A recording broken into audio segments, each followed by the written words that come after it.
Bab 811 apakah ada hal yang lebih mudah daripada menghasilkan uang? Ye Feng tidak perlu menunggu terlalu lama, 260 juta milik Li Rui segera ditransfer ke rekeningnya. Kemudian, Li Rui menghampiri dengan ekspresi muram. Aku sudah mentransfer uangnya kepadamu. Aku, Li Rui, selalu menepati janjiku dan tidak akan pernah mengingkari janjiku. Aku memang ceroboh hari ini, tapi bukan berarti kau lebih kuat dariku. Suatu hari nanti, aku akan mengalahkanmu dengan tanganku sendiri. Ye Feng melihat pria ini masih menunjukkan karakternya, lalu mencibir, sepertinya kamu belum yakin. Kenapa kita tidak ronde lagi? Kali ini 3 kali lipat. Wajah Li Rui berkedut beberapa kali. Ia hanya mengatakan itu untuk mengembalikan sedikit harga dirinya di depan para penggemarnya. Siapa sangka orang ini malah tidak memberinya harga diri sama sekali dan malah merendahkannya di depan umum. Dia baru saja kehilangan 260 juta. Hanya orang gila yang mau terus bertaruh dengannya. Dia langsung mendengus dan berbalik untuk pergi. Setelah dia pergi, banyak orang dari perusahaan perhiasan maju dan menyarankan untuk membeli batu mentah Ye Feng. Inilah yang Ye Feng inginkan. Dia tidak bisa mengambil begitu banyak batu permata mentah. Ia segera menemukan pedagang terkuat yang dapat membayar saat itu juga dan menjual semua batu mentah itu. Rekening Su Jingxin memiliki tambahan 50 juta yuan, sementara dia memiliki tambahan 130 juta yuan. Hanya dalam satu pagi, ia memiliki hampir 400 juta yuan di rekeningnya. Bahkan Su Jingxin juga mendapatkan 150 juta yuan. Meskipun tenang, ia tetap gembira. Jingxin, bolehkah aku membicarakan sesuatu denganmu? Ye Feng menatap Su Jingxin dengan niat buruk. Kalau soal uang, lupakan saja. Su Jingxin cukup pintar untuk tahu bahwa dia sedang merencanakan sesuatu yang buruk hanya dengan melihatnya. Ini memang soal uang. Lihat, kamu kan perempuan. Percuma kamu punya uang sebanyak itu. Kenapa kamu tidak pinjamkan saja padaku dulu? Aku akan hitung bunganya untukmu. Sebelum ia sempat menyelesaikannya, kepala kecil Nona Su sudah bergetar hebat. Tidak, aku butuh uang. Ye Feng tidak menyerah. Ia terus membujuknya, bukankah biasanya kamu cukup hemat, 10 juta sudah lebih dari cukup. Pinjamkan aku sisanya.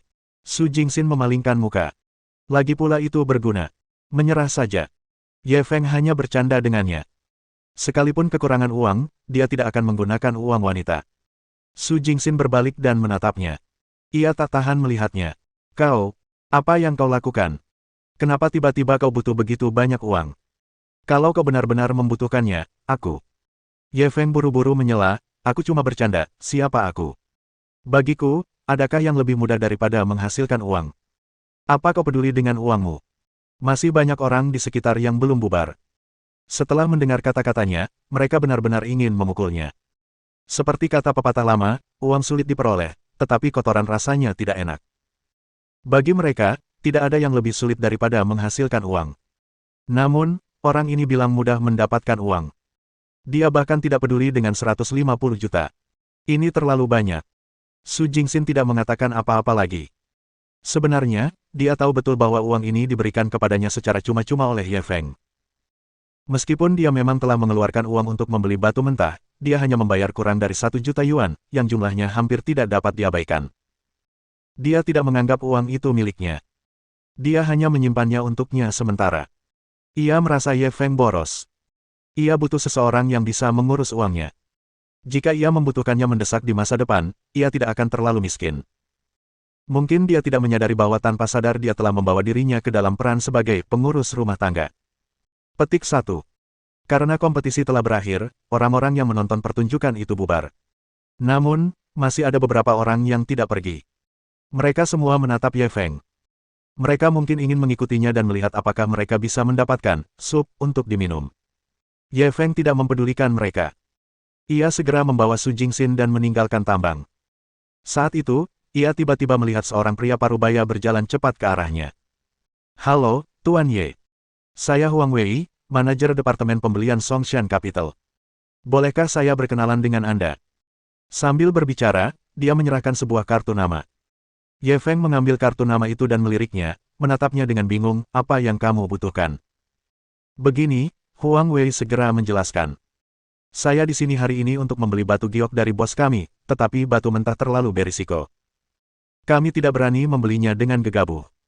Saya cukup beruntung bisa menyaksikan keanggunan Tuan Ye tadi. Kekuatan Anda sungguh luar biasa.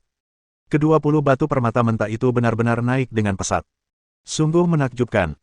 Ye Feng menyela sanjungannya dan langsung bertanya, kamu ingin aku membantumu mengambil batu mentah? Huang Wei buru-buru mengangguk. Benar. Jika Tuan Ye bisa membantu, kita pasti bisa menjadi seperti harimau bersayap kali ini dan memenangkan pertempuran. Ye Feng menyela lagi. Bukan tidak mungkin bagiku untuk membantumu memetik batu mentah. Apa manfaat yang bisa kau berikan padaku? Huang Wei tertegun. Manfaat. Bibir Ye Feng melengkung membentuk senyum. Aku tidak punya hubungan apa-apa dengan ibu kota Songshanmu, tentu saja kita harus bicara bisnis. Bahkan jika kau menyewa rombongan untuk tampil, kau tetap harus membayar mereka biaya penampilan, kan? Kau tidak bisa memintaku membantumu memetik batu mentah tanpa membayar sepeser pun, kan? Huang Wei ragu sejenak. Bagaimana kalau begini? Songshan Capital akan membayar batu-batu mentahnya. Kamu hanya perlu membantu memilihnya. Kamu tidak perlu menanggung risiko apapun. Setelah semua batu permata mentah dipotong, kami akan memberimu komisi 10% berdasarkan nilai gioknya. Seharusnya ini sangat tulus, kan? Mendengar kata-katanya, Ye Feng tertawa. Tuan Huang, apa Anda pikir saya bodoh? Lalu mengapa saya tidak membeli batu mentahnya sendiri dan memotongnya sendiri? Mengapa saya harus bekerja untuk Anda tanpa bayaran untuk mendapatkan komisi 10% itu? Bahkan penggemar baru Ye Feng pun tak kuasa menahan diri untuk mengejeknya. Impian yang sia-sia. Kamu tidak mau bayar sama sekali, tapi tetap ingin Tuan Ye bekerja untukmu secara cuma-cuma. Terus terang, ibu kota Songshan ini mencoba mendapatkan sesuatu tanpa imbalan. Apa mereka benar-benar berpikir Tuan Ye bodoh? Benar. Kalau Tuan Ye punya kemampuan seperti itu, kenapa beliau tidak membeli batu mentahnya sendiri? Haruskah kita melewati ibu kota Songshanmu? Ibu kota Songshan ini benar-benar tidak tahu malu. Huang Wei diejek semua orang, tetapi dia tidak pergi. Dia juga tahu bahwa syaratnya tidak masuk akal. Ye Feng memiliki kemampuan untuk memilih batu mentah dan tidak kekurangan dana untuk membelinya. Mengapa mereka harus ikut campur? Namun, ia hanyalah manajer departemen pembelian. Wewenangnya terbatas, dan ia tidak berani memberikan terlalu banyak janji kepada pihak lain. Tuan Ye, saya datang bersama bos kita hari ini. Selama saya berkinerja baik hari ini, saya pasti akan dipromosikan dan mendapatkan kenaikan gaji. Kedepannya, saya akan memiliki lebih banyak pengaruh di ibu kota Songshan. Anda seharusnya bisa memahami ini, kan? Dia memilah-milah pikirannya dan berbicara terus terang. Apa hubungannya promosi dan kenaikan gajimu denganku? Ye Feng tidak menyembunyikan ejekan di wajahnya. Bab 812 Aku akan membiarkanmu senang sesaat, hanya sesaat. Tentu saja ini ada hubungannya denganku. Selama kau membantuku hari ini, aku akan sangat berterima kasih padamu. Jika kau membutuhkan bantuan keuangan di masa mendatang, jangan ragu untuk mencariku. Aku akan berusaha sebaik mungkin untuk membantumu, Huang Wei terus membujuknya. Oh, aku memang butuh dana akhir-akhir ini. Berapa banyak yang bisa kau sediakan? Ye Feng langsung tertarik. Huang Wei ragu sejenak. Jika saya memberikan kontribusi besar hari ini, saya mungkin akan dipromosikan menjadi direktur departemen pembelian. Saya dapat sepenuhnya mandiri memimpin investasi kurang dari 500 juta yuan. Mendengar ini, Ye Feng kecewa. 500 juta. Lupakan saja. Simpan saja. Huang Wei cemas. Berapa banyak yang kau butuhkan? Kalau lebih, mungkin perlu persetujuan Dewan Direksi. Ye Feng langsung mengacungkan 5 jari. Kalau kamu bisa kasih aku investasi 5 miliar, aku mungkin mau mempertimbangkannya. Huang Wei langsung membelalakkan matanya karena terkejut. Berapa? 5 miliar. Bagaimana mungkin? Dewan Direksi tidak akan pernah menyetujuinya. Ye Feng tak mau repot-repot bicara omong kosong dengannya. Kalau begitu, kau bisa datang kepadaku setelah Dewan Direksimu menyetujuinya. Mencoba mendapatkan sesuatu tanpa imbalan. Kau tidak memenuhi syarat. Namun, Huang Wei tidak menyerah. Ia buru-buru berdiri di hadapannya dan berkata, Tuan Ye, tolong bantu saya kali ini. Kesempatan ini sungguh sangat penting bagi saya. Ye Feng sudah agak kesal. Entah kesempatan ini penting atau tidak bagimu, itu tidak ada hubungannya denganku. Berhentilah menggangguku. Kalau tidak, aku tidak akan sopan padamu. Dia mendorongnya dan pergi bersama Su Jingxin. Huang Wei menatap punggungnya yang menjauh dengan ekspresi muram, seolah dia masih belum menyerah. Su Jingxin melihat bahwa Ye Feng sedikit tertekan, dia langsung tersenyum dan bertanya, kemana kita akan pergi selanjutnya? Ye Feng mengamati seluruh area perjudian. Untuk saat ini, tidak ada barang bagus di sini. Sisanya bisa dititipkan untuk diambil orang lain. Ayo kita ke area semi perjudian untuk melihat-lihat. Su Jingxin mengangguk patuh dan tidak mengatakan apapun lagi. Material di area semi perjudian memiliki jendela terbuka, sehingga air di dalamnya sedikit terekspos. Oleh karena itu, harga batu mentah jauh lebih tinggi daripada harga di seluruh area perjudian. Namun, penggunaan material setengah matang memiliki risiko.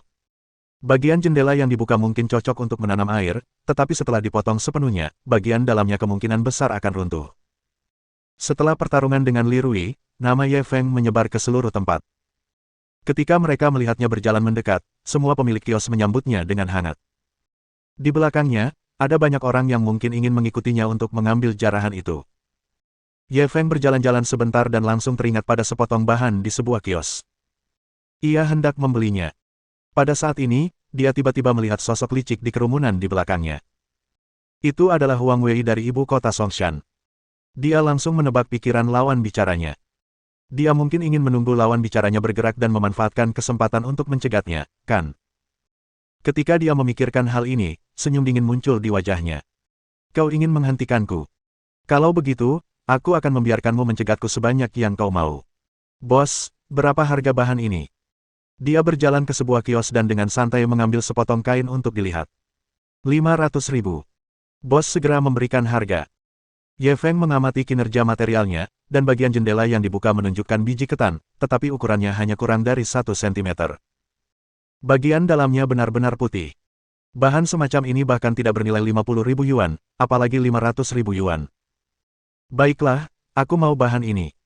Dia sengaja mengucapkannya dengan suara keras, dan ada kegembiraan yang tak terkendali di wajahnya, seolah-olah dia telah menemukan harta karun. Seperti yang diduga, Huang Wei segera keluar setelah mendengar ini. Bos, saya mau bahan ini. Bos langsung menggelengkan kepala. Tuan Ye sudah menginginkan materi ini. Anda bisa melihat yang lainnya. Namun, Huang Wei menolak mentah-mentah. Tidak, saya mau bahan ini. Saya bisa bayar lebih. 600.000. 800.000. Huang Wei melihat Ye Feng begitu cemas. Ia semakin yakin akan nilai material ini. Ia pun dengan tegas menaikkan harganya. 900.000. 1 juta. 1,1 juta. 1,2 juta. Akhirnya, Huang Wei membeli bahan itu seharga 1,5 juta.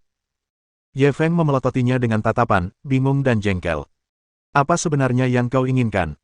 Huang Wei tersenyum tipis. Saya membeli batu permata mentah. Batu permata mentah ini tidak ada nama Tuan Ye. Kenapa saya tidak bisa membelinya?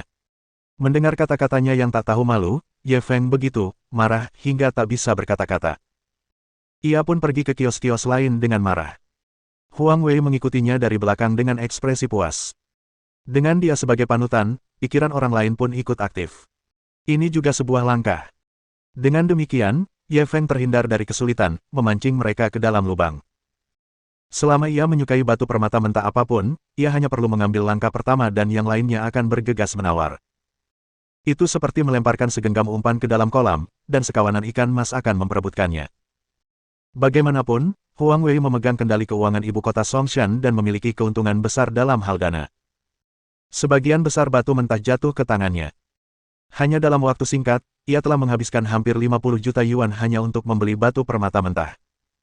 Dia telah mengumpulkan hampir 20 batu permata mentah. Dia merasa hasil ini sudah cukup untuk dilaporkan kembali, jadi dia tidak ikut bersenang-senang. Terima kasih atas bantuanmu, Tuan Ye, hahaha.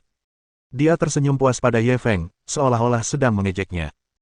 Seolah-olah dia mengatakan bahwa dia tidak menginginkan komisi 10% yang telah diberikan kepadanya, dan sekarang dia memintanya untuk membayarnya. Ye Feng menatap punggungnya saat ia pergi. Senyum aneh muncul di wajahnya. Aku akan membiarkanmu merasa puas diri untuk sementara waktu. Ya, hanya sementara. Bab 813 Anda tidak bisa bercanda tentang hal seperti ini. Banyak tempat istirahat yang disiapkan pada konvensi perjudian batu agar para tamu yang lelah dapat beristirahat. Huang Wei dengan hati-hati mendorong pintu menuju ruang pribadi. Sewa ruang pribadi seperti ini sangat mahal, sekitar 10.000 yuan per jam. Sewa itu bukan sesuatu yang mampu dibayar orang biasa. Pada saat ini, sekelompok eksekutif senior Songshan Capital sedang duduk di ruang istirahat. Duduk di tengah adalah seorang pria parubaya berusia 50-an. Wajahnya yang tampan dan persegi, mengenakan setelan hitam yang dirancang rapi. Ia memancarkan aura elegan. Orang ini adalah bos Songshan Capital, Li Sikai. Huang Wei dengan hati-hati berjalan di belakang Li Sikai. Presiden Li, ada sesuatu yang ingin saya laporkan kepada Anda. Li Sikai sedang berbicara dengan beberapa petinggi tentang pembelian batu mentah. Mendengar kata-katanya, ia langsung berbalik dan menatapnya. Saya manajer Huang. Ada apa? Saat Huang Wei berhadapan dengan orang ini, tanpa sadar ia ingin berlutut dan menjilati sepatunya. Saya baru saja pergi membeli sejumlah batu mentah. Karena keterbatasan waktu, saya berinisiatif untuk mengalihkan 50 juta. Li Sikai langsung mengerutkan kening.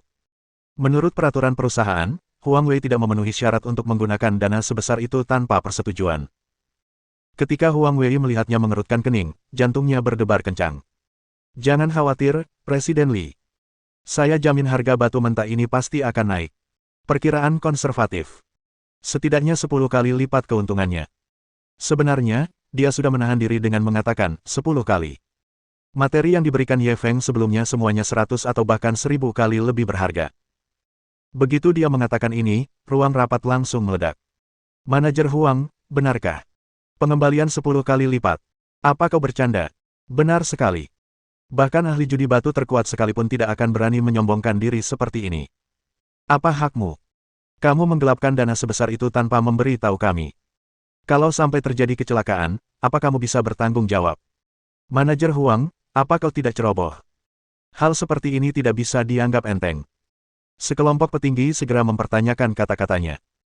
Huang Wei tanpa sadar menegakkan punggungnya saat melihat tatapan mereka yang tidak berpengalaman. Karena saya berani mengatakan hal seperti itu di depan Presiden Li, tentu saja saya percaya diri. Jika Anda tidak percaya, saya bisa bersumpah setia. Jika tuntutan materi kali ini tidak lebih dari 10 kali lipat, saya tidak hanya akan mengundurkan diri, tetapi juga akan menanggung kerugian yang diderita perusahaan. Ketika semua orang mendengar bahwa dia benar-benar berani membuat janji militer, mereka merasa makin tidak percaya. Bahkan Li Sikai pun bingung. Manajer Huang, dari mana Anda mendapatkan kepercayaan diri ini? Huang Wei segera menceritakan kepadanya tentang bagaimana Ye Feng menunjukkan kehebatannya di tambang. Semua orang berseru dengan takjub. Ada master judi batu yang begitu kuat. Kenapa aku belum pernah mendengarnya sebelumnya? Anda membuka 20 batu permata mentah berturut-turut, dan masing-masing nilainya naik. Manajer Huang, bukankah ini terlalu berlebihan? Bukankah manajer Huang baru saja mengatakannya? Saat itu, banyak orang sedang mengawasi tambang. Hal semacam ini bisa diketahui dengan mudah. Manajer Huang tidak akan berbohong. Itu benar. Tapi, ini terlalu sulit dipercaya. Saat semua orang terkesima, Li Sikai melanjutkan bertanya, Tuan Ye ini memang hebat, tapi apa hubungannya ini dengan penggelapan dana Anda? Huang Wei memutar matanya. Saat itu, Tuan Ye hendak pergi setelah memotong batu, jadi saya menghampirinya untuk membujuknya dan berjanji memberinya 20% dari komisi. Akhirnya, dia setuju untuk membantu saya memilih batu mentah. Li Sikai akhirnya tak bisa diam lagi. Maksudmu, batu permata mentah ini semua dipetik oleh Tuan Ye untukmu? Huang Wei mengangguk tanpa tersipu. Benar. Aku juga sudah menjalin hubungan yang sangat baik dengan Tuan Ye. Li Sikai langsung gembira. Bagus sekali, Manajer Huang. Anda telah melakukan pekerjaan yang hebat kali ini. Mampu membangun hubungan baik dengan Tuan Ye ini lebih penting daripada menghasilkan uang. Lupakan 20%, bahkan 50% pun sepadan. Para petinggi perusahaan lainnya juga sangat gembira. Mampu membangun hubungan baik dengan ahli judi batu seperti itu akan sangat membantu investasi mereka di industri batu giok. Huang Wei bahkan lebih gembira. Kali ini, dia tidak hanya memberikan kontribusi besar bagi perusahaan, tetapi juga akan segera dipromosikan. Dia juga bisa mendapatkan komisi 20%. Sungguh, sekali mendayung 2 pulau terlampaui, haha. Li Sikai tak kuasa menahan kegembiraannya. Manajer Huang, bagaimana kalau Anda mengajak kami melihat batu-batu mentah yang Anda beli? Huang Wei tentu saja tidak keberatan. Saya sudah mengirimkannya ke tambang. Silakan ikuti saya. Setelah berkata demikian, ia pun memimpin jalan menuju ke tempat pemotongan batu. Para petinggi lainnya segera mengikuti. Rombongan itu segera tiba di tambang dan menemukan batu permata mentah mereka. Ada lebih dari 20 batu permata mentah yang menumpuk seperti gunung kecil. Li Sikai dan para petinggi lainnya masing-masing memegang sepotong batu permata mentah seolah-olah sedang melihat emas batangan. Mereka semua menyeringai lebar. Bagus, batu permata mentah ini terlihat berbeda dari yang lain. Penglihatan guru memang luar biasa, uji seorang petinggi dengan tulus. Lalu apa yang kita tunggu? Cepat potong dan lihat, desak atasan lainnya. Yang lainnya tidak sabar untuk melihat materi bagus apa yang bisa mereka dapatkan. Huang Wei segera mencari seorang ahli pemotong batu untuk membantunya dalam tugas tersebut. Sang ahli pemotong batu mendengar percakapan mereka dan menyadari bahwa itu adalah material yang dipilih oleh Tuan Ye. Ia langsung bersemangat dan segera memasang batu mentah tersebut pada mesin pemotong batu, lalu menekan tombol mulai. Ca! Suara pemotongan yang memekakkan telinga datang dari pemotong batu. Sekelompok petinggi menutup telinga mereka dan berkumpul di depan mesin pemotong batu, menantikannya. Setelah beberapa saat, potongan pertama akhirnya selesai. Ahli pemotong batu menghentikan mesin dan menunggu uap air di dalamnya menghilang sebelum membuka tutupnya. Namun, Li Shikai dan yang lainnya segera melihat wajahnya menegang, seolah-olah dia sedikit bingung. Guru, bagaimana, apakah sudah keluar? Huang Wei malah makin gugup dan bertanya dengan tergesa-gesa. Sang guru mengambil batu mentah itu dan menyerahkannya kepada semua orang. Lihatlah sendiri. Mata semua orang langsung tertuju pada batu permata mentah itu, dan mereka langsung tercengang. Batu permata mentahnya berwarna putih dan tidak ada warna hijau sama sekali. Runtuh. Begitu melihat pemandangan ini, raut wajah Li Shikai yang penuh harap berubah. Ia menoleh ke arah Huang Wei. Manajer Huang, ada apa? Keringat dingin langsung mengucur di dahi Huang Wei. Mungkin, kita harus menyelam lebih dalam. Li Shikai melotot tidak senang ke arahnya, lalu berbalik ke arah sang guru dan berkata, Guru, potonglah sedikit lebih dalam. Sang guru pun melakukan apa yang diperintahkan. Kali ini, ia membelah batu permata mentah itu menjadi dua, tetapi ketika ia mengeluarkannya, batu itu masih berwarna putih. Karya ini dianggap runtuh. Ayo kita ganti ke karya lain. Sang master tak lagi seantusias sebelumnya. Li Shikai dan petinggi lainnya menatap Huang Wei dengan dingin, menunggu penjelasannya. Bab 814 Dia pasti menjebakku. Huang Wei buru-buru menyeka keringat di dahinya. Lagi pula, judi batu memang hakikat judi. Tidak ada yang bisa menjamin kenaikan harga 100%. Potongan berikutnya mungkin akan naik. Ia telah menghabiskan lebih dari 50 juta yuan untuk sekitar 20 batu permata mentah ini. Rata-rata, setiap batu permata berharga lebih dari 2 juta yuan. Dengan kata lain, dia telah menyebabkan kerugian lebih dari 2 juta yuan pada perusahaan. Jika bagian selanjutnya tidak muncul, sulit dikatakan apakah dia bisa mempertahankan posisinya saat ini, apalagi mengambil pujian. Ekspresi Li Shikai sudah sangat buruk, tapi sekarang tidak ada cara lain. Bawakan aku sepotong lagi. Segera seseorang mengambil potongan lainnya dan menyerahkannya kepadanya. Li Shikai langsung membentak pria itu, apa yang kau lakukan? Demi Tuan. Orang itu tahu bahwa bos Li sedang marah, jadi dia tidak berani mengatakan apa-apa lagi. Dia buru-buru menyerahkan batu mentah itu kepada ahli pemotong batu. Ca! Suara mesin pemotong batu kembali terdengar. Semua orang menatap mesin itu, tak berani beranjak sedetik pun. Pada saat itu, semua orang melihat cahaya hijau menyambar kap mesin. Kali ini, Huang Wei tak bisa menahan diri karena terlalu gembira. Ia langsung berteriak kegirangan. Para petinggi lainnya juga sangat gembira. Sepertinya mereka salah paham barusan. Selama mereka bisa menaikkan harga kali ini, mereka pasti bisa menutupi kerugian tadi. Akan tetapi, saat sang guru mengeluarkan batu permata mentah itu, senyum semua orang membeku di wajah mereka. Kali ini memang ada yang hijau, tetapi itu adalah benih kacang dengan kualitas terendah, dan teksturnya sangat kasar. Harapan yang baru saja muncul di hati setiap orang langsung hancur, dan kemarahan yang ditimbulkannya semakin meningkat. Manajer Huang, ada apa? Anda harus memberi kami penjelasan. Benar. Bukankah kau bilang semua batu permata mentah ini dipilihkan oleh Tuan Ye untukmu? Kenapa dua potongnya runtuh berjajar? Kedua batu permata mentah ini telah menyebabkan kerugian sebesar 5 juta yuan. Apalagi yang bisa Anda katakan? Siapa yang tahu di mana dia menemukan sang guru? Sebaiknya kita pilih sendiri. Mungkin dia dan guru itu bekerja sama untuk menjebak kita. Menghadapi keresahan para petinggi, Huang Wei sudah panik. Ini tidak benar. Dia melihat Tuan Ye bertindak seolah-olah dibantu oleh dewa, membuka satu bidak dan menambah satu bidak lagi. Mengapa hal itu benar-benar berbeda di tangannya? Mungkinkah anak itu telah menjebaknya? Begitu pikiran ini muncul, dia langsung merasakan hawa dingin menjalar di tulang punggungnya. Jika memang begitu, maka dia pasti sudah mati kali ini. Pada saat ini, Li Shikai, yang diam, tiba-tiba berteriak, buka sisanya. Ketika yang lain mendengar perintahnya, mereka hanya bisa mengikutinya. Mereka masih berpegang teguh pada harapan terakhir mereka. Mereka berharap dua keping sebelumnya hanyalah kecelakaan dan yang tersisa akan meningkat nilainya. Namun, segala sesuatunya tidak berjalan sesuai keinginan mereka. Batu-batu yang menyusul runtuh satu persatu tanpa terkecuali. Baru setelah bagian terakhir dilepas semua orang menyerah. Melihat batu permata mentah di tanah. Tidak, lebih tepatnya, itu tumpukan batu pecah. Semua orang ingin menangis, tetapi tak ada air mata. Ini adalah batu senilai 50 juta. Itu bisa membeli beberapa villa, tetapi sekarang mereka hanya membeli setumpuk batu pecah. Adapun Huang Wei, dia sudah terperosok ke jurang, pikirannya kosong sama sekali.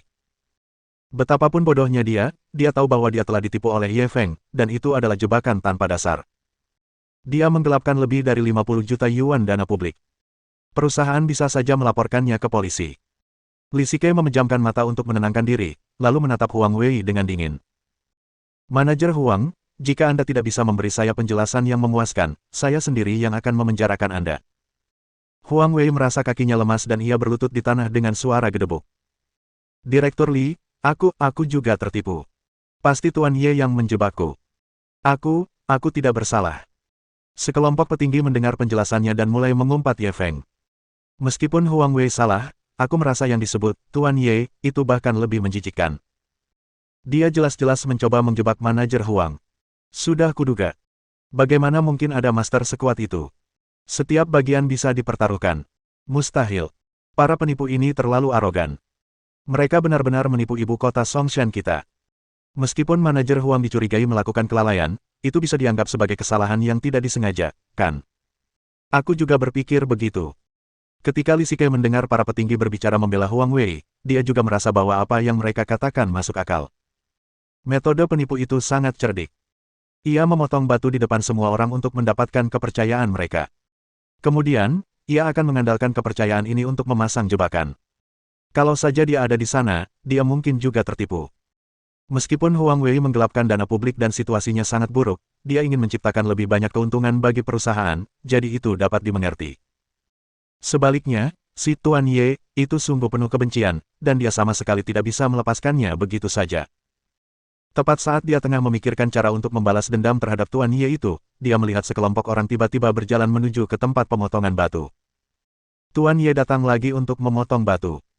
Siapa yang bisa mengeluarkan mesinnya? Tuan Ye sebelumnya telah memecahkan 20 bidak catur berturut-turut di seluruh area perjudian. Beliau tidak kehilangan satu bidak pun. Kali ini, beliau pasti akan mampu menciptakan kejayaan lainnya. Saya sangat menantikan untuk melihat Guru Ye memotong batu lagi. Tuan Ye sangat perkasa. Bab 815 Dok Setelak, kamu mau satu. Ketika manajemen puncak ibu kota Songshan melihat Ye Feng dikawal oleh sekelompok orang, mereka sangat marah. Anak ini berani menipu. Kita harus mengungkap sifat aslinya. Benar sekali. Kita tidak hanya harus memulihkan kerugian kita, tetapi kita juga harus mencegah lebih banyak orang tertipu.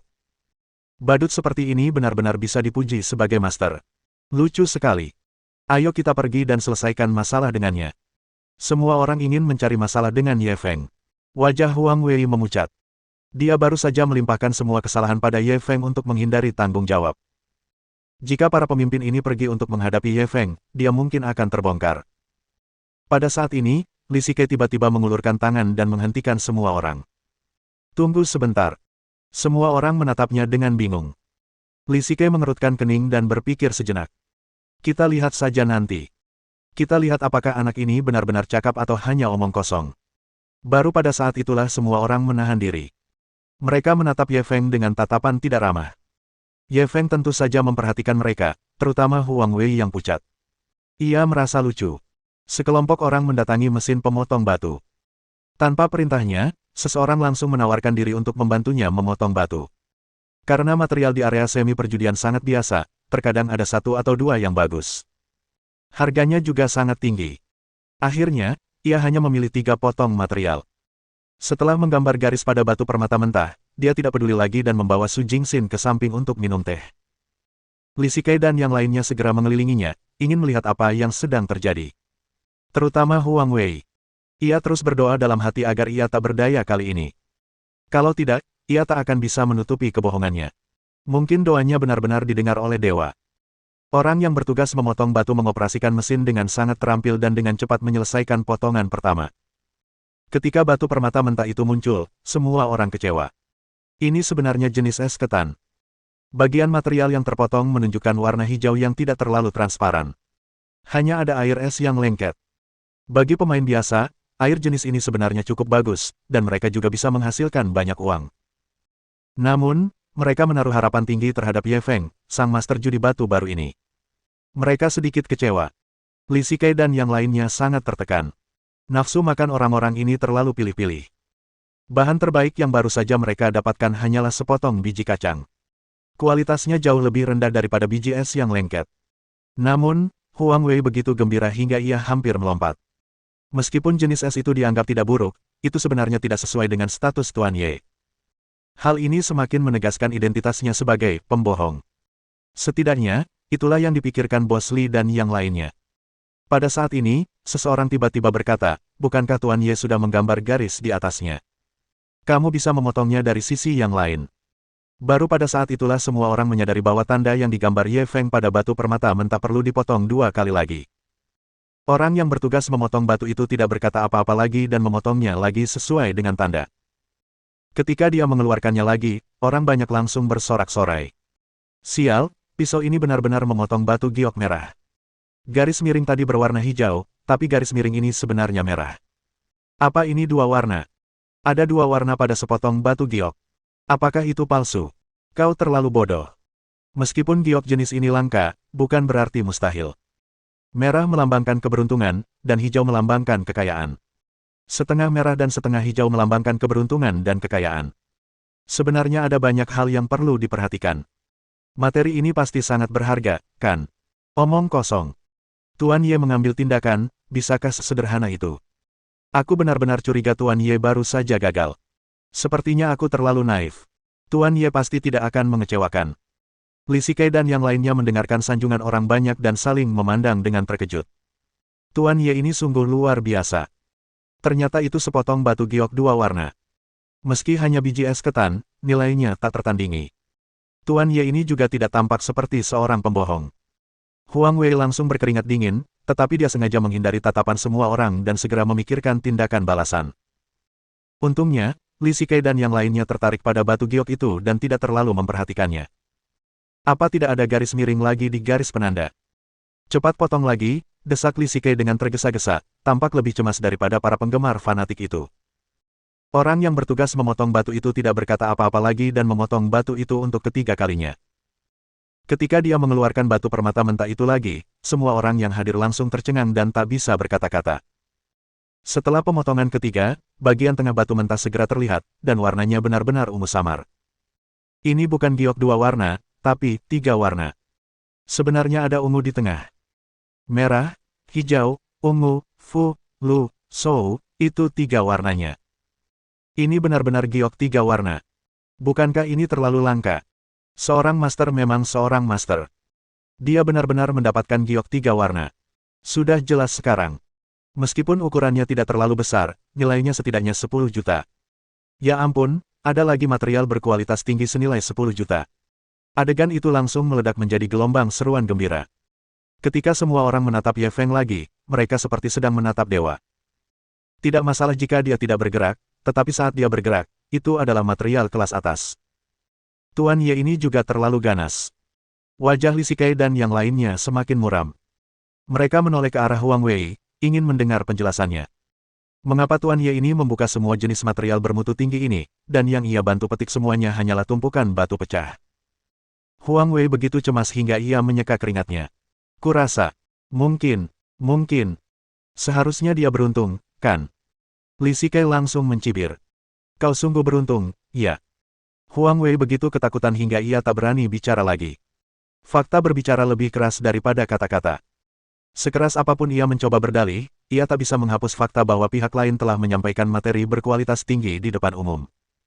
Pada saat ini, pihak lain mulai memotong bagian bahan kedua. Li Shikai memelototinya.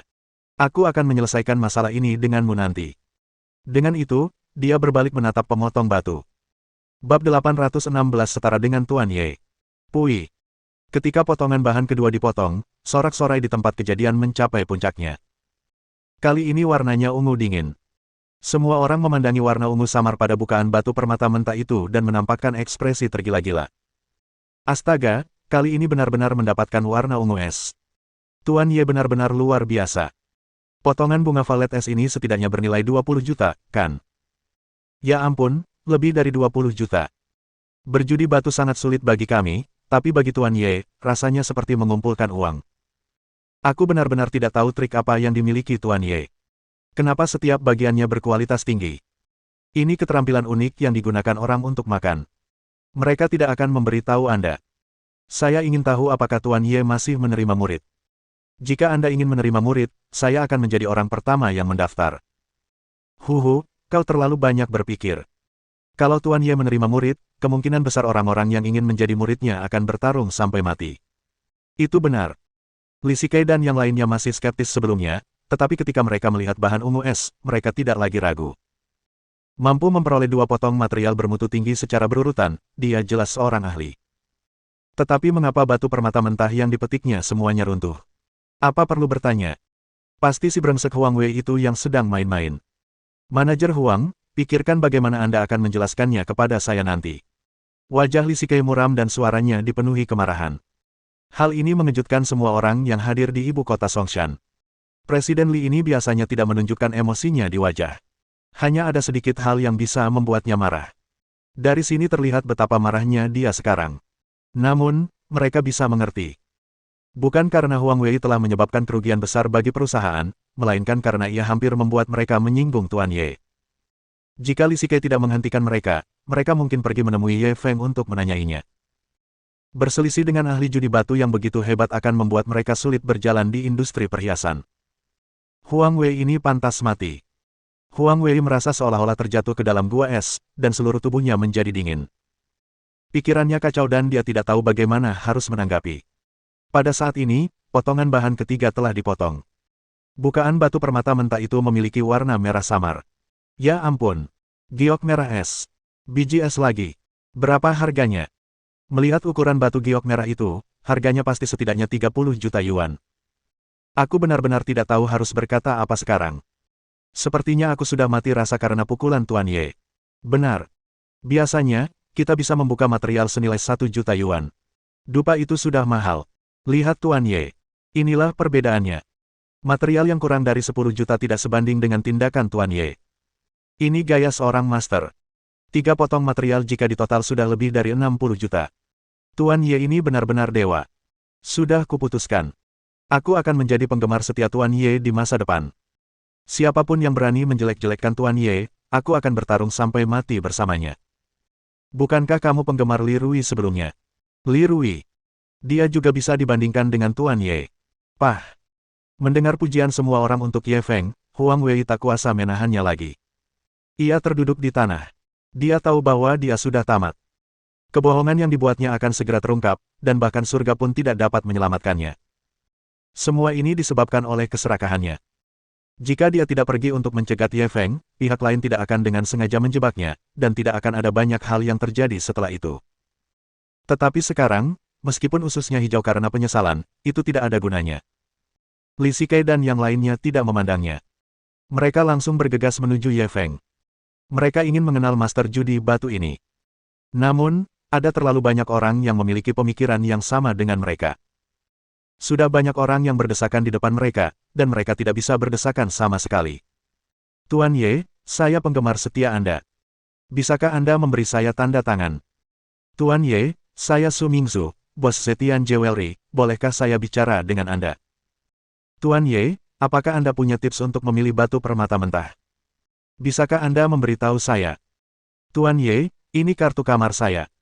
Saya ingin membahas teknik judi batu dengan Anda malam ini. Pada awalnya, Ye Feng masih sangat ramah, tetapi semakin banyak orang berkumpul di sekitarnya, bahkan ada yang ingin merebut batu permata mentahnya. Cukup. Kalian semua, minggir. Kalau ada yang maju selangkah lagi, jangan salahkan aku karena bersikap kasar, teriaknya langsung ke arah kerumunan. Namun, tak banyak orang yang mendengarkan. Mereka tetap bergerak maju. Pada saat ini, seseorang memanfaatkan kekacauan itu untuk menghubungi Su Jingxin, ingin mengambil keuntungan dari situasi tersebut. Ye Feng tidak berkata apa-apa. Ia terbang dan menendang dadanya. Orang itu terlempar ke belakang, menabrak orang-orang di belakangnya. Kali ini, kerumunan itu terdiam. Mereka menatap Ye Feng dengan sedih. Tuan Ye, bagaimana Anda bisa seperti ini? Kami semua penggemar Anda. Ya, sekuat apapun kamu tidak akan bisa mengalahkan penggemar. Jika kau ingin memiliki pengaruh yang bertahan lama di dunia perjudian batu, kau harus mengandalkan kami. Bagaimana kau bisa memukul seseorang? Kau harus minta maaf hari ini. Benar sekali. Kamu harus minta maaf kepada kami, atau kami akan berhenti jadi penggemar. Tanpa dukungan dari kami para penggemar, Anda tidak akan bisa melangkah jauh di dunia perjudian batu. Tuan Ye, Anda mengambil jalan yang sempit. Ye Feng mendengar ancaman mereka dan langsung tertawa terbahak-bahak. Aku, Ye Feng, mengandalkan kekuatanku sendiri untuk mencapai posisiku saat ini. Kapan aku mengandalkan orang lain?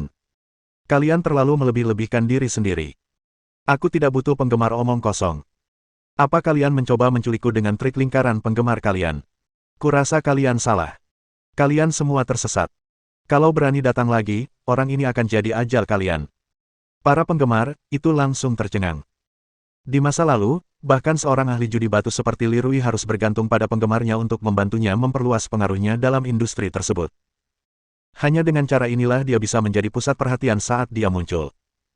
Ini pertama kalinya mereka melihat orang setidak masuk akal Ye Feng. Dia sama sekali tidak peduli dengan penggemarnya, bahkan berani memukul dan memarahi mereka. Seketika banyak orang memutuskan untuk berhenti menjadi penggemar dan bahkan berubah menjadi anti-penggemar. Namun, ketika Li Shikai melihat pemandangan ini, dia bahkan lebih terkesan. Tuan Ye ini benar-benar orang yang berkarakter. Dia menyukainya.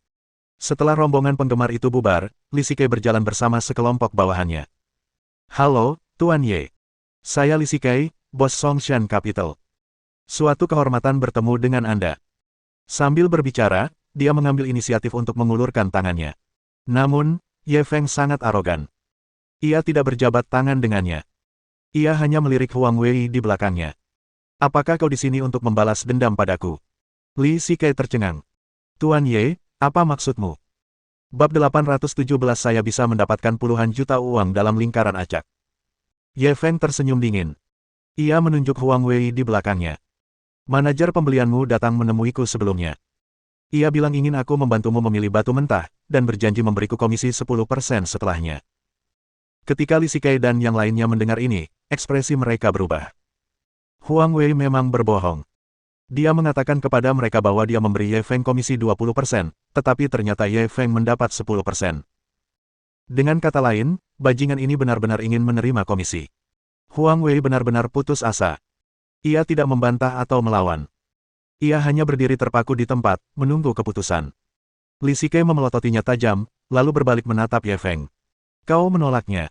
Ye Feng mencibir, tentu saja aku menolak. Aku tidak kekurangan dana atau keterampilan, mengapa aku harus bekerja untuk Songshan Capital secara cuma-cuma? Kata-katanya sangat kasar, tetapi Li Shikai dan yang lainnya tidak menganggapnya ada yang salah. Hanya berdasarkan kekuatan Guru Ye, dia memang memiliki kualifikasi untuk mengucapkan kata-kata seperti itu. Ye Feng menatap Huang Wei lagi. Tapi orang ini masih belum menyerah, dia terus mengikutiku diam-diam.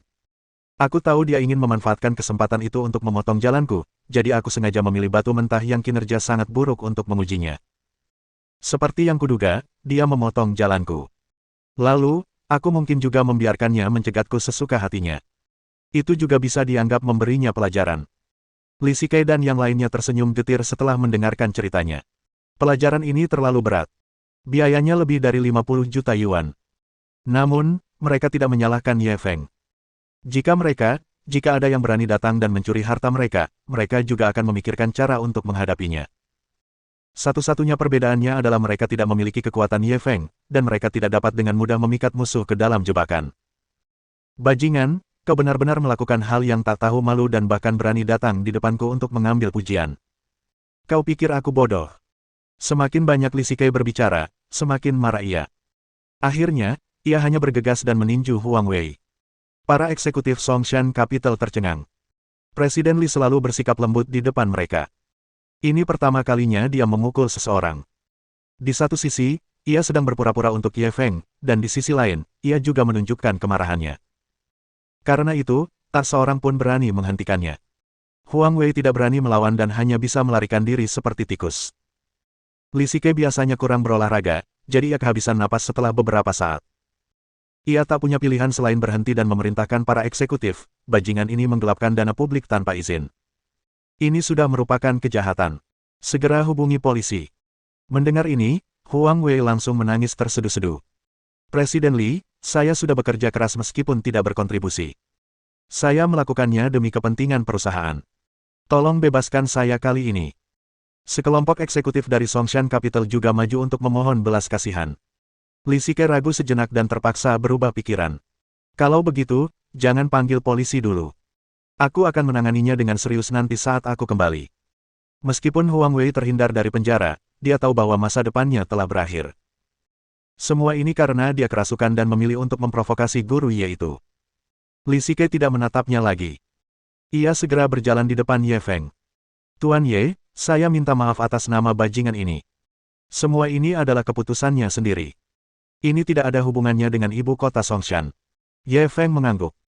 Tentu saja, meskipun ini pertama kalinya saya bertemu Presiden Li, saya bisa melihat bahwa Anda murah hati, dan Anda jelas bukan orang yang tercela. Li Sike terbiasa disanjung orang lain, jadi ia kebal terhadap sanjungan semacam itu. Namun, sekarang, Ye Feng hanya memujinya dengan santai, tetapi ia bersedia melakukannya. Tuan Ye sangat tanggap, sungguh mengagumkan. Ia juga menyanjung pihak lain, lalu mengganti topik. Ibu kota Songshan kita memang ingin memasuki industri perhiasan baru-baru ini dan ingin membeli sejumlah batu mentah berkualitas tinggi. Saya ingin tahu apakah Tuan Ye berencana menjual ketiga batu ini. Ye Feng memandangi 3 potong bahan yang baru saja dipotong. Ia langsung mengangguk. Asalkan harganya cocok, saya bersedia menjualnya. Li Sike ragu sejenak dan langsung menyebutkan harganya. Saya bersedia membayar 70 juta untuk 3 potong material ini. Bagaimana menurutmu? Ye Feng mengangkat alisnya. Ia tahu bahwa ketiga material itu jika ditotal mencapai sekitar 60 juta. Li Sike jelas membelinya dengan harga premium. Kalau begitu, saya akan memanfaatkan Presiden Li. Ketiga materi ini milik Anda. Mendengar persetujuannya, Li Sike langsung berseri-seri. Meskipun ia menghabiskan sekitar 10 juta lebih, tetap saja sepadan untuk meninggalkan kesan yang baik pada Tuan Ye ini. Songshan Capital bergerak sangat cepat dan mentransfer 70 juta yuan dalam waktu singkat. Ye Feng melihat rekening banknya. Setelah menambahkan 390 juta dari sebelumnya, ia sudah mendapatkan 460 juta pagi ini. Bisa dibilang ini adalah panen yang sangat besar. Su Jingxin, yang diam-diam mengikutinya dari samping, tak dapat menahan perasaan campur aduk. Bagi yang lain, menghasilkan uang sama sulitnya dengan naik ke surga.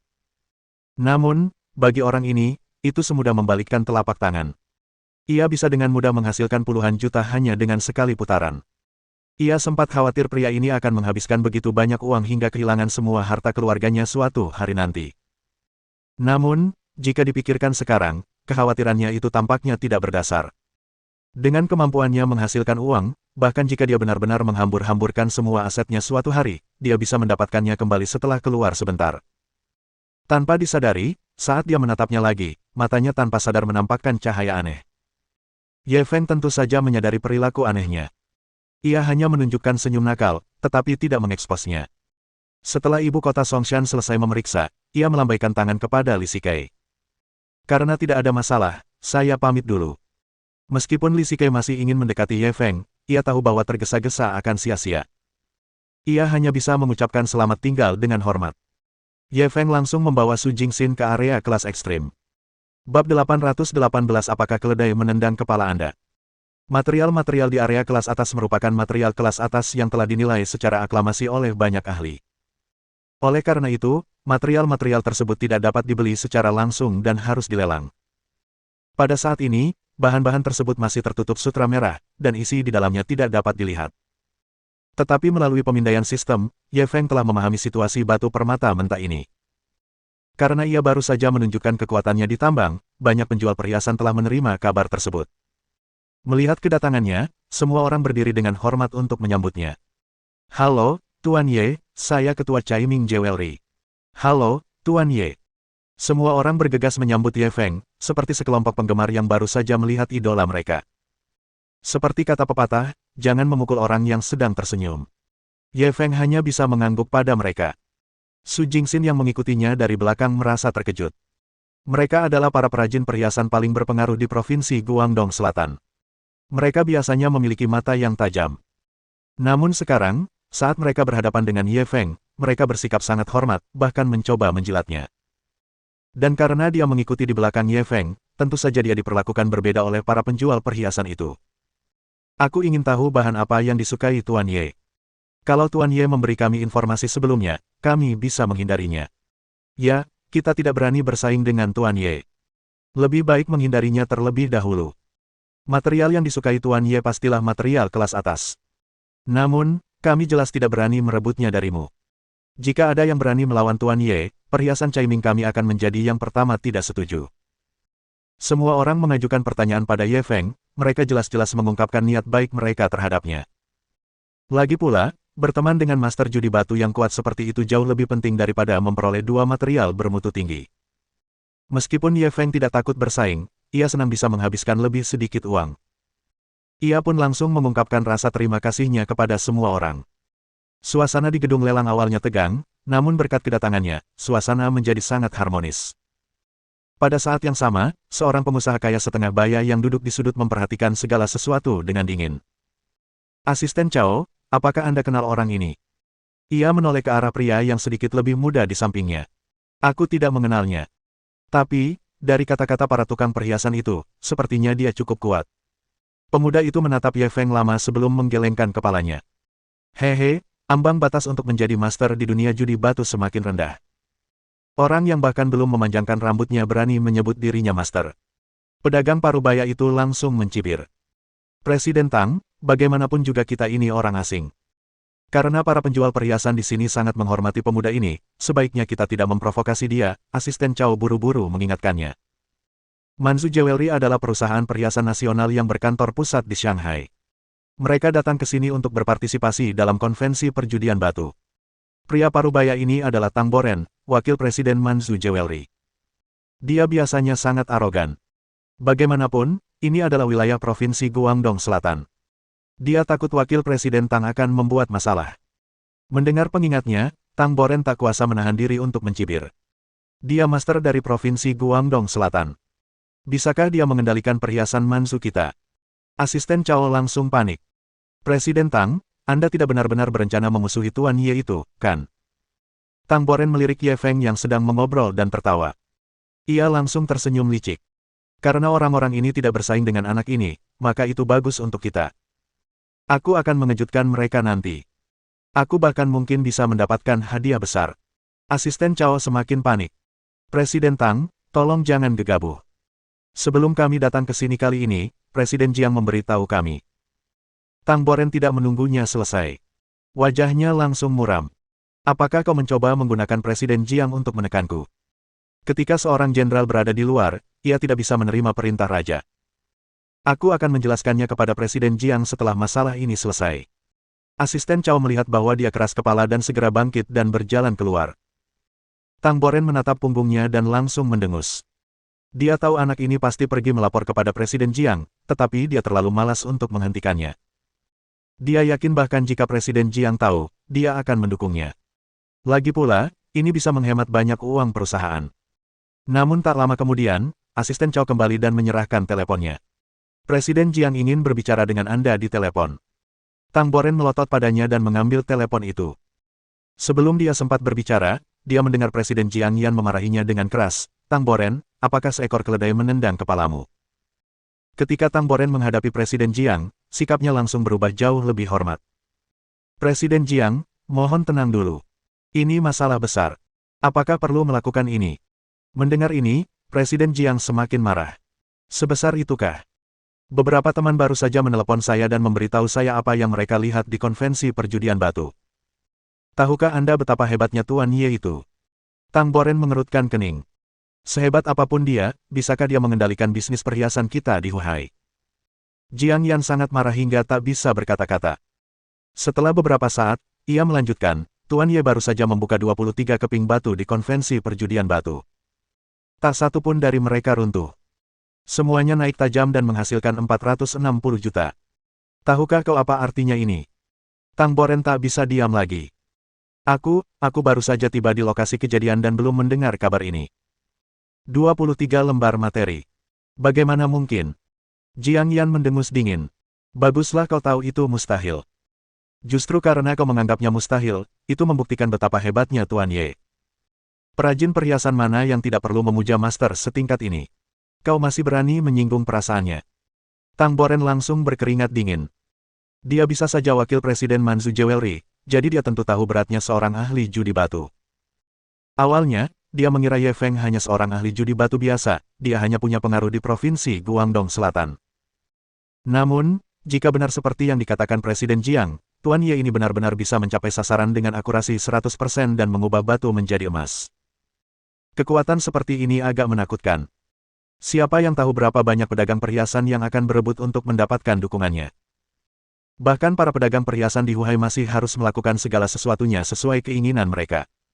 Ia akhirnya menyadari betapa seriusnya masalah ini. Ia hampir membuat kesalahan fatal dan buru-buru menyeka keringat dingin di dahinya. Presiden Jiang, apa yang harus kita lakukan sekarang? Bab 819 anjing ini pandai sekali menjilat. Turunkan harga dirimu segera dan pergilah menemui Tuan Ye. Kau harus memberinya muka yang cukup dan berkomunikasi dengannya dengan baik. Kau hanya perlu bilang, kau hanya perlu mengikuti Tuan Ye dan minum sup juga. Jiang Yan memberi kuliah pada Tang Boren lewat telepon. Meskipun Tang Boren merasa tindakan tersebut sangat memalukan, pada akhirnya ia hanya bisa setuju dengan enggan. Setelah menutup telepon, ia berdiri dan menghampiri Ye Feng. Halo Tuan Ye, saya wakil presiden Manzu Jewelry, Tang Boren. Bolehkah saya berkenalan dengan Anda? Para pedagang perhiasan yang tengah mengobrol antusias di sekitar Ye Feng menatapnya dengan heran. Perhiasan Manzu sangat terkenal di negeri ini. Bahkan di provinsi Guangdong Selatan, terdapat banyak toko rantai, dan kekuatan mereka lebih kuat daripada yang lain. Wakil Presiden Tang juga sangat arogan. Setelah tiba di tempat kejadian tadi, dia sama sekali mengabaikan niat baik semua orang. Mereka tidak menyangka dia akan berinisiatif menyapa Ye Feng, dan dia tidak lagi sombong seperti sebelumnya. Sebaliknya, dia berusaha menyenangkannya. Ye Feng tidak mengenal orang ini, tetapi karena ia berinisiatif menunjukkan niat baiknya, ia hanya bisa mengangguk ramah. Halo, Wakil Presiden Tang. Tang Boren melihat bahwa ia tidak bersikap sombong seperti master lainnya dan memiliki kesan yang lebih baik tentangnya. Saya baru saja mendengar tentang perbuatan hebat Master Ye. Sayang sekali saya tidak bisa menyaksikan gaya Anda dengan mata kepala sendiri. Ye Feng tersenyum tipis. Aku hanya memotong beberapa batu dengan santai, itu hanya tipuan kecil. Aku tidak bisa dibandingkan dengan Wakil Presiden Tang yang punya bisnis besar. Tang Boren juga tertawa terbahak-bahak. Tuan Ye benar-benar terlalu lucu. Kalau ini semua cuma tipuan, berarti kelompok kami bahkan tidak tahu tipuan. Itu terlalu memalukan. Yang lainnya mengangguk setuju. Tang Boren memujinya beberapa kali sebelum masuk ke topik utama. Tuan Ye, perhiasan Manzu kami tidak berani bersaing dengan Anda. Selama Anda menyukai bahannya, kami akan mengambil inisiatif untuk menarik diri dari lelang. Ye Feng mengangkat alisnya. Ini tidak terlalu bagus, kan? Karena ini lelang umum, semua orang harus mengandalkan kemampuan masing-masing. Tang Boren langsung tersenyum pahit. Kami tahu kekuatan Tuan Ye, jadi kami membuat keputusan ini. Namun, kami punya permintaan kecil yang kami harap Tuan Ye setujui. Ketika tukang perhiasan lainnya mendengar ini, wajah mereka dipenuhi amarah. Bukankah Manzu Jewelry terlalu sombong? Mereka berani mengajukan permintaan kepada Tuan Ye. Namun Ye Feng tidak marah. Ia hanya menatapnya dengan tenang. Permintaan apa? Kami harap Anda dapat memprioritaskan penjualan material yang akhirnya Anda potong kepada Manzu Jewelry. Tentu saja, kami bersedia membelinya dengan harga pasar saat ini dan premi 20%. Kami pasti tidak akan membiarkan Anda rugi. Ye Feng belum mengungkapkan pendapatnya, tetapi semua orang yang hadir menunjukkan ekspresi terkejut. Manzu Jewelry ini adalah toko perhiasan terkenal di negeri ini, dan mereka sangat kuat. Siapa sangka mereka juga akan datang untuk menjilat Ye Feng. Dia bahkan bersedia membeli materi yang dibuka Ye Feng dengan harga premium 20%. 20% ini jelas merupakan hadiah pertemuan untuk Tuan Ye ini. Mereka tidak dapat menahan diri untuk tidak mengagumi keberanian Manzu Jewelry. Anjing ini jago banget menjilati. Ye Feng tidak menjanjikan apapun, ia hanya tersenyum tipis. Kita bisa membicarakan ini nanti. Aku tidak yakin bisa memilih materi yang bagus. Tang Boren langsung tertawa terbahak-bahak. Kalau Tuan Ye saja tidak bisa memilih bahan yang bagus, maka kita tidak punya harapan haha. Yang lain pun ikut tertawa dan suasana kembali ceria. Pada saat ini, sutra merah pada material di area kelas atas akhirnya disingkirkan, dan potongan-potongan material giok kelas atas dipersembahkan kepada semua orang. Semua orang tidak terburu-buru melihat materi itu. Mereka semua menatap Ye Feng. Tuan Ye pilih dulu. Sisanya, kamu pilih, kami akan pergi melihat, kata Tang Boren segera dengan hormat kepada Ye Feng. Ye Feng tidak bersikap sopan kepada mereka. Dia hanya berpura-pura melihat batu-batu itu. Sebenarnya dia sudah punya tujuan dalam hatinya, tapi kalau dia begitu saja berjalan seperti ini, itu akan terlalu mengejutkan. Dia memeriksa dengan sangat cepat.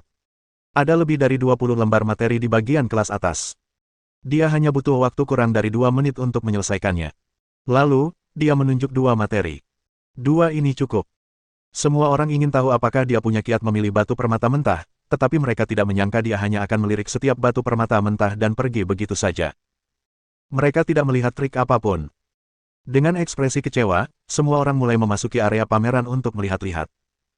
Setiap perajin perhiasan membawa ahlinya masing-masing dan mulai mengamati dengan saksama kinerja setiap material.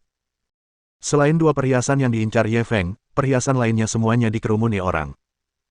Tentu saja, ada pula orang yang penasaran hendak melihat kedua potong bahan yang dipilihnya, tetapi mereka tidak dapat melihat apa yang berbeda. Pada akhirnya, mereka hanya bisa menyimpulkan bahwa Ye Feng adalah seorang ahli aliran kesadaran. Dengan kata lain, tidak ada keahlian dalam memilih batu permata mentah. Semuanya bergantung sepenuhnya pada perasaan. Penyelenggara memberi semua orang waktu lebih dari 1 jam untuk mengamati sebelum pelelangan resmi dimulai. 1 jam berlalu begitu cepat. Beberapa pedagang bahkan tidak sempat melihat semua materi sebelum pembawa acara mulai naik ke panggung. Semua orang tidak punya pilihan selain kembali ke tempat duduk mereka. Saat pelelangan akan dimulai, banyak orang berbondong-bondong ke area kelas atas. Mereka pada dasarnya datang untuk menonton pertunjukan. Mereka tidak punya tenaga untuk berpartisipasi dalam kompetisi sebesar itu. Ada juga banyak perempuan yang berpakaian minim. Jelas mereka datang bukan untuk berjudi batu. Kemungkinan besar mereka datang untuk berkencan dengan pria kaya. Ketika mereka melihat Ye Feng yang termuda dan paling tampan, yang duduk di tengah barisan depan, mereka tak dapat menahan diri untuk meliriknya beberapa kali lagi. Siapa pemuda itu? Seluruh tempat itu penuh dengan orang tua, dan dia yang termuda. Tidak apa-apa kalau dia muda, tapi dia juga sangat tampan, seperti bintang besar. Kursi-kursi di lelang ini bukan untuk diduduki sembarang orang. Tentu saja, orang-orang paling berkuasa akan duduk di depan dan di tengah. Ya ampun, jadi dia punya status tertinggi di sini. Mustahil, kan? Aku harus mendapatkan nomornya nanti. Aku akan tidur dengan pria ini. Kenapa kamu tidak kencing saja dan lihat wajah operasi plastikmu? Dagumu begitu tajam sampai-sampai bisa menusuk seseorang sampai mati. Bagaimana mungkin dia menyukaimu? Masih berani ngomongin aku? Beraninya kamu bilang payudaramu nggak dibuat? Omong kosong, aku terlahir dengan itu. Keduanya berbeda ukurannya, dan kamu masih berani mengatakan bahwa mereka dilahirkan. Zhuang Xiaojiao sebenarnya bersembunyi di antara kerumunan. Ia senang sekaligus marah saat mendengarkan pertengkaran beberapa wanita cabul. Ia senang karena pesona Ye Feng diakui semua orang, membuktikan seleranya yang bagus. Tapi dia marah karena para wanita itu terlalu tak tahu malu. Mereka bahkan sedang mendiskusikan cara merayu Ye Feng di depan umum. Bahkan ada 2 wanita yang menyarankan agar mereka meminumnya bersama-sama dan kemudian bersenang-senang bersama. Ye Feng bukan orang yang mudah tergoda, pikirnya dalam hati. Tetapi saat melihat Su Jingxin duduk di samping Ye Feng, mengobrol dan tertawa bersamanya, dia pun merasa marah. Sungguh lelaki bau yang melupakan persahabatan ketika ia melihat wanita. Bab 820 jadi ini benar-benar bos besar. Tepat saat semua orang ribut, pelelangan akhirnya dimulai. Ketika materi pertama disampaikan, itu seperti melempar umpan ke kolam, yang langsung menarik banyak orang untuk memperebutkannya. Harga awal material ini hanya 8 juta, tetapi ketika palu akhirnya diketuk, harganya sudah mencapai 130 juta. Terlihat betapa ketatnya persaingan. Beberapa bagian materi terakhir pada dasarnya sama. Uang para pedagang perhiasan itu bagaikan embusan angin. Mereka membuka mulut dan meminta puluhan juta. Kerumunan di sekitarnya berseru puas. Tepat pada saat ini, salah satu material itu akhirnya menarik perhatian Ye Feng. Harga awal bahan ini adalah 6 juta, dan setiap penawaran tidak boleh lebih rendah dari 100.000. Pembawa acara pertama-tama memperkenalkan penampilan materi, kemudian mengumumkan dimulainya pelelangan. Namun, tidak seperti putaran lelang sebelumnya, kali ini tidak ada yang mengangkat plakat mereka. Semua mata tertuju pada pria yang duduk di tengah barisan depan. Setelah beberapa detik, Ye Feng mengangkat tandanya dengan tenang. 6,1 juta. Berdasarkan situasi pada putaran sebelumnya, begitu dia selesai berbicara, seseorang akan langsung berteriak, 7 juta, atau 8 juta. Tapi kali ini, ada apa? Kenapa tidak ada yang berteriak? Ya, bukankah persaingannya sangat ketat tadi? Kenapa tidak ada yang menawar kali ini? Apakah karena bahan ini tidak bagus, jadi tidak ada yang menginginkannya? Seharusnya tidak begitu. Material yang bisa masuk ke area kelas atas tidak terlalu buruk. Seharusnya tidak sampai pada titik di mana tidak ada yang menginginkannya. Apalagi, mereka pasti berani merebutnya dari pemuda ini, kan? Saya pikir itu sangat mungkin. Tepat saat semua orang berdiskusi, pembawa acara di panggung sudah mulai bertanya apakah ada orang lain yang menawar lebih tinggi. Namun, setelah bertanya 3 kali, tidak ada yang menjawab. Pada akhirnya, bahan ini dibeli oleh Ye Feng dengan harga awal. Tepuk tangan langsung terdengar, semua orang yang berpartisipasi dalam pelelangan berdiri dan memberi selamat kepada Ye Feng. Ye Feng hanya bisa berdiri dan melambaikan tangan kepada semua orang. Sikapnya seperti bos besar. Zhuang Xiaojiao menatapnya dari jauh, matanya yang indah penuh dengan bintang. Ini adalah laki-laki miliknya, teman. Dia merasa terhormat diperlakukan hormat oleh banyak orang. Baru pada saat itulah orang banyak di sekitar menyadari bahwa itu benar-benar sebuah tembakan besar. Ya ampun, pemandangan ini terlalu spektakuler, ya. Semua orang ikut memberi selamat bersama. Benar. Tadi ada yang menawar lebih dari 100 juta, tapi tidak ada yang berdiri untuk memberi selamat. Dia cuma menawar lebih dari 6 juta, tapi ternyata banyak sekali yang memberi selamat. Dan melihat penampilan mereka, mereka bahkan punya niat untuk menjilat. Ini agak sulit dipercaya. Siapa pemuda ini? Kenapa aku tidak mengerti? Orang-orang ini datang kemudian. Mereka tidak melihat Ye Feng memotong batu, jadi mereka bingung. Pada saat ini, seseorang yang datang lebih awal mulai menjelaskan kepada mereka. Kalian bahkan tidak kenal Tuan Ye. Kalau kalian tahu rekam jejak pertempurannya, kalian tidak akan bingung. Ya, dia baru saja membuka 23 batu permata mentah berturut-turut di tambang. Semuanya naik pesat dan dia mendapat untung besar, 460 juta. Kemampuan untuk bertaruh 100% seperti ini sungguh mengerikan. Jika Anda adalah perusahaan perhiasan, tidakkah Anda ingin menjilat orang sebesar itu? Siapapun yang bisa berpegangan pada paha seperti itu akan memeluk gunung emas. Apa itu gunung emas? Namanya gunung berlian, ya. Ketika mereka berbicara tentang Ye Feng, wajah mereka dipenuhi dengan kebanggaan, seolah-olah merekalah yang telah mendapatkan 460 juta. Namun, ketika mereka yang datang terlambat mendengar penjelasannya, mereka semua tercengang, seolah-olah sedang mendengarkan cerita hantu. Ya ampun, 23 batu permata mentah berturut-turut harganya naik semua. Kok bisa? Dapat 460 juta dalam satu pagi. Berapa banyak tas kosmetik yang harus dia beli? Kenapa kamu masih beli tas dan kosmetik? Kenapa kamu tidak minta saja dia bantu beli pabriknya? Ya, aku masih ingin dia membelikanku mobil sport, kapal pesiar, jet pribadi, dan... Kakak, bangun. Belum waktunya tidur.